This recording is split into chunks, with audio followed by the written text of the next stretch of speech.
Well, some pointed new allegations tonight from the Maricopa County Sheriff's Office about the President of the United States. Sheriff Joe Arpaio's office has spent several months looking into the authenticity of President Obama's birth certificate. And today, he opened up about what he says his office found. CBS 5's Donna Rossi is live with that story. And Donna, why did Sheriff Arpaio feel like this was even necessary?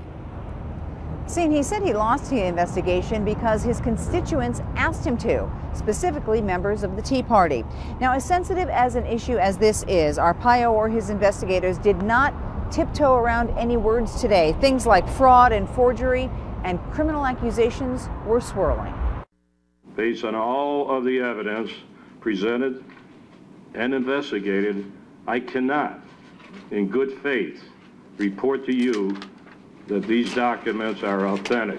That declaration by Sheriff Arpaio about President Obama's long-form birth certificate and Selective Services registration card was followed by an hour of detailed analysis of how investigators reached that conclusion. But it's not my problem they came up with this information and documentation.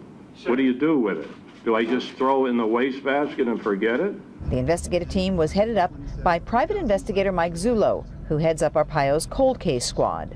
We were having difficulty reproducing anomalies in the file released by the White House. This really started to become a problem for us. We knew at that point that this document was most likely manufactured. Zullo said extensive computer analysis leads them to believe the documents were computer generated. And then he dropped another bombshell. We have identified a person of interest in the forgery of the birth certificate. Arpaio said he's not accusing the president of a crime or being involved, but he wants answers and will not stop until he gets them.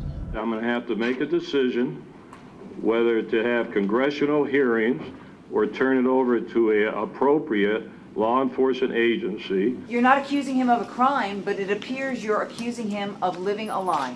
No, I don't know about that. I didn't say that. We don't know who the perpetrators are on these documents. Now, the lead investigator suggested, and Arpaio believes, that what they have turned up is enough to have a full-blown criminal investigation. Arpaio dismissed claims that this was politically motivated.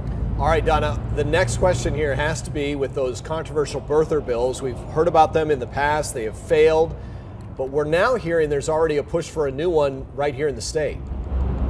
Yeah, there is, in fact, and it is being sponsored by the same person who has sponsored them in the past, Representative Carl Seal. He is a Republican. It would basically require proof of being born in the United States before you are placed on any ballot here in the state of Arizona, especially for president. Now, if the birther bill passes this time, we're just not sure if it would have any effect, if this investigation is going to have any effect on what that bill would mean. So we're just going to have to wait and see. Reporting live, Donna Rossi, CBS 5 News.